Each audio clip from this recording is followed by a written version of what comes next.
Hello అండి విజ్ఞాన్ గారు. చాలా రోజుల తర్వాత ఒకే తెర మీద నారా రోహిత్ గారు, మంచు మనోజ్ గారు, బెల్లంకొండ శ్రీనివాస్ గారు ముగ్గురిని మనం తెర మీద చూడొచ్చు అనే సంతోషంతో చాలామంది ఉన్నారు భైరవం కోసం. ఏందో ఫస్ట్ నుంచి నాకు ఆ సినిమా మీద ఏంటంటే అది ప్రమోషన్స్ కన్నా కూడా పర్సనల్ ఇంటర్వ్యూస్ ఎక్కువైపోయాయి. సరేలే ఎట్టకేలకైతే రిలీజ్ అయింది. ఏంటి రివ్యూ ఏం చెప్తారు? దట్టు ఆ కథ చాలా మందికి తెలిసిందే, రీమేక్ అది. సరే, ఇంకా కథ విషయానికి వస్తే గోదావరి జిల్లా దేవీపురం అనే ఒక గ్రామం. ఓకే. వారాహి అమ్మవారు చాలా పవర్ఫుల్ అక్కడ. ఆ టెంపుల్కి బోల్డ్ అన్న ఆస్తులు ఉంటాయి, ప్రతి గుడికి ఉన్నట్టుగానే భూములు బంగారం అది ఇది. ట్రస్టీగా నాగరత్నమ్మ, ఇంకా మన జయసుధ గారి క్యారెక్టర్, ఆవిడ ఉంటుంది. తర్వాత ఆవిడ మనవాడు ఫ్రెండ్స్, ఆ మనవాడిని నమ్మిన బంటుగా ఉండే శ్రీను, అందరినీ కలిసి మంచిగానే చూసుకుంటారు, సొంత మనవళ్ళలానే చూసుకునేది. వీళ్ళు కూడా అలాగే మంచిగా పెరిగారు. ఇంకా ఒకరు మన మంచు మనోజ్, ఒకరు నారా రోహిత్, ఇంకొకరు బెల్లంకొండ శ్రీనివాస్, మనకు తెలిసిన విషయమే ఇది. ఎందుకు ఇంత సింపుల్గా చెప్తున్నామంటే ఆల్రెడీ ఈ సినిమా గరుడన్ తమిళం అందరికీ తెలిసిన స్టోరీయే బేసిక్. కాకపోతే మన వాళ్ళు ఎలా చేశారో చూడడానికి వెళ్ళాలి. అండ్ మన నేటివిటీకి తగ్గట్టు కొంచెం క్యారెక్టర్స్ మార్చడమో లేకపోతే సీన్లు మార్చడం అనేది ఉంటుందిగా. వీళ్ళిద్దరికి పెళ్ళిళ్ళు అయ్యాయి. పాపం శ్రీనుకి ఇంకా బెల్లంకొండ శ్రీనివాస్ కాబట్టి ప్రేమించే ఒక అమ్మాయిని పెట్టారు, 2-3 పాటలు. ఓకే, చిన్నపిల్లడు కాబట్టి ఇలా కదంతా రాసుకున్నారు. ఇక ఇంత పెద్ద నగలు నట్రా అన్నీ ఉన్నప్పుడు ఎవడో ఒకడు కన్ను పడాలి కదా దాని మీద. అక్కడ విలన్లు ఇంకా ఈ అజయ్, సంపత్, ఈ గ్యాంగ్ అంతా దాన్ని ఎలా లాక్కోవాలని చూసేవే. దానికోసము వీళ్ళకే గొడవలు పెట్టేలాగా పాములు కదుపుతూ ఉంటాయి. ఈ ప్రాణమిత్రులుగా ఉన్న వీళ్ళు కడుగా ఒక్కొక్కసారి వాళ్ళే ఒకరినొకరు చంపుకోవాల్సినంత పరిస్థితుల్లోకి వెళ్తారు. అంటే ముగ్గురు కూడా అనాథలు లానే చూపించారు కదా. ఇంకా ఒకడికి ఈవిడ ఉంది, నాగరత్నం ఉంది చెప్పుకోవడానికి, బట్ అనాథే. నాగరత్నం చనిపోతుంది కదా. ముగ్గురు నాగరత్నం గారి బ్లడ్, ఆ చెల్లి కొడుకు అన్న కొడుకులో కాదు, ఆమె చేరదీశారు అంతే. సో ఇట్లా సాగిన ఈ కథలో మరి మన తెలుగు ఆడియన్స్కి ఎలా ఉంది, నచ్చిందా లేదా అనేది మనం చూసుకోవాలి. విజయ్ కనకమేడలు ఏం చేశాడంటే, తమిళం అంటే తమిళమేలే, తెలుగు అంటే కొంచెం తెలుగులో ఏదో ఉండాలి కదా అని. తమిళంలో ఏంటంటే హీరోలు చాలా సాదాసీదాగానే ఎంట్రీ ఇస్తారు. మన దగ్గర అట్లా కాదు. ఒకడు రావాలంటే కనీసం 20 తలలన్నా దిగాలి, లేకపోతే కనీసం ఒక 100 మంది బొక్కలన్నీ ఇరగాలి.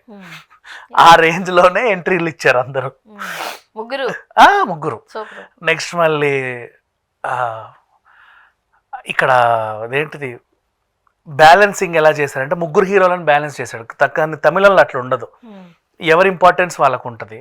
బట్ ఇక్కడ అలా చేయకుండా ముగ్గురిని బ్యాలెన్స్ చేసుకుంటూ వచ్చాడు. ఎవరిని తగ్గించలే, ఎవరిని పెంచలే. అలా చేయకపోతే మన మనోభావాలు దెబ్బతింటాయని ఆ క్యారెక్టర్ తక్కువ చేశాడని అంటారని అట్లా రాసుకొచ్చాడు. అది కూడా కొంచెం ఫ్లేవర్ మిస్ అయింది. మీకు విషయం తెలుసా, అలా చేయడం వల్లే మీరు అన్నట్టు ఫ్లేవర్ మిస్ అయిపోతే సినిమాలు ఫ్లాప్ అయిపోతాయి. అమ్మ, అచ్చుగుద్దినట్టు సినిమా తీస్తేనే దృశ్యం లాంటివి హిట్ అవుతాయి. ఎందుకంటే తెలుసు కథ ఏంటనేది అందరికీ. మన వాళ్ళు ఎలా చేశారని చూడడానికే వెళ్తారు.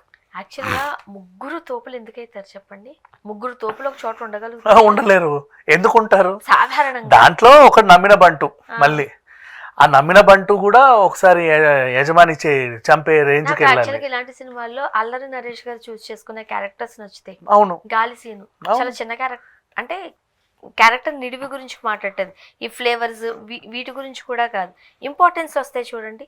గాలిసీని నిజంగా గాలిసీనిగానే చూపించారు. ఇప్పుడు మహేష్ బాబు సినిమాలో కూడా అల్లరి నరేష్ చిన్న క్యారెక్టర్ చేసిన అది సినిమాకు మలుపు తిప్పే క్యారెక్టర్. మహేష్ బాబు గారితో పాటు అల్లరి నరేష్ గారిని కూడా లేపాలంటే అయిపోయింది.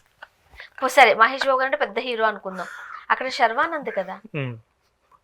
అవునా కదా, గవ్య సినిమాలో శర్వానంద్, అల్లరి నరేష్. శర్వానంద్ అల్లరి నరేష్ ఈక్వల్ లేదా ఒక మెట్టు తక్కువే, ఇంకా చెప్పాలి తక్కువే. నీ గాలి సీన్ అంటేనే నీ మాటలు ఎలా ఉంటాయి, వేసుకునేది బట్టలు మన హీరోలు వేసుకునే బట్టలు నేను వేసుకుంటానేంటి, బండి కావాలంటాడు, జాకెట్ బాగుందంటాడు కదా, అంటే తక్కువ. అది సింపుల్ చెప్పండి. అప్పట్లో మన కొన్ని సినిమాలలో ఎవరు నా బిగ్ బాస్కి వెళ్ళి వచ్చిన శివాజీ చేసినటువంటి క్యారెక్టర్స్ చెప్పాలంటే కొంచెం మన ప్రెస్టేజ్కి తక్కువగా మనం ఉండకూడదు అనుకుంటారు. ఇలా బ్యాలెన్స్ చేసే టైంలో మొత్తం పడతారు. నెక్స్ట్ ఇంకా మనకి బీజిఎం ఎలా ఉన్నా పాటలు కూడా బాగుండాలి, అన్నీ బాగుండాలి.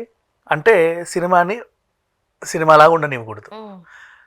ఇట్లాంటి ప్రయత్నాలన్నీ అసలు దీంట్లో ఇలాంటి సినిమాల్లో లవ్ సాంగ్లు అక్కడ అవి లేవు, ఉండవు. ఇక్కడ ఇరికిచ్చారు. రఫ్ లుక్ మనకు మళ్ళీ అందంగా కనబడాలా, రఫ్ లుక్ లో కూడా మనం అందంగా కనబడాలి. అందంగా ఉండాలి. కెమెరాకి దగ్గరకు వస్తే మేకప్ తెలుస్తుంది. ఇవన్నీ కూడా మెరిసి ఏం చేసిందంటే యాక్చువల్గా భైరవాన్ని ఫస్ట్ చంపింది మంచు మనోజ్ బిఫోర్ రిలీజే. మీరు గరుడన్ సినిమాని మేము ఇలా తీసుకున్నాము, బాగా చేసాము అని చెప్పినా బాగుండేది. నా బట్టలు బయటపడేశారు, నా కూతుర్ని తిట్టారు, నన్నేమో ఇలా అన్నారు, మా నాన్న నా కూతుర్ని ఎత్తుకుంటే బాగుండు అనిపిస్తుంది, మా అన్న నన్ను ఇట్లా అన్నాడు అట్లా అన్నాడు. ఇవన్నీ మాకు ఎందుకయ్యా బాబు, భైరవం గురించి చెప్పు కదా. అక్కడ ఆ ట్రాక్లో కొంచెం పోయింది. నెక్స్ట్ బాయ్కాట్ భైరవం అని వైసీపీ వాళ్ళు, బాయ్కాట్ భైరవం అని మెగా ఫ్యాన్స్. ఆ విజయ్ కనకమేడలో అప్పుడెప్పుడో మన బుడ్డా హోగా తేరా బాబ్ సినిమా పూరి జగన్నాథ్ తీసింది, అమితాబ్ బచ్చన్. అట్లా రామ్ చరణ్ని చిరంజీవిని పెట్టేసి 8-9 ఏళ్ల క్రితం ఆయన ఫేస్బుక్లో పెట్టుకున్నాడట. ఎవరైనా నిట్టిట్టిట చూస్తుంటే ఇది కనబడింది, దాన్ని తీసి మామూలు ట్రోల్ చేయాలి మెగా ఫ్యాన్స్. వాళ్ళు ఈ సినిమాకి దూరం పెట్టారు. వీళ్ళు సారీలు చెప్పుకున్నా సరే సర్దు మనగల.